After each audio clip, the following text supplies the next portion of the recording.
الله يبدأ الخلق ثم يعيده ثم إليه ترجعون ويوم تقوم الساعة يبلس المجرمون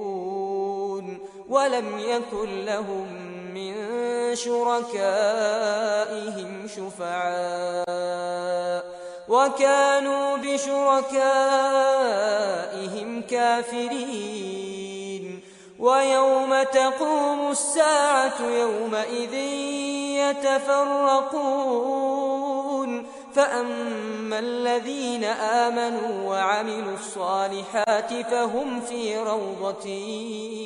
يحبرون وأما الذين كفروا وكذبوا بآياتنا ولقاء الآخرة فأولئك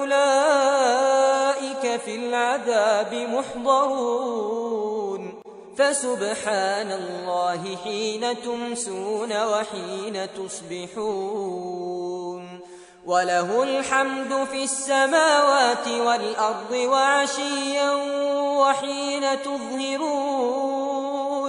يخرج الحي من الميت ويخرج الميت من الحي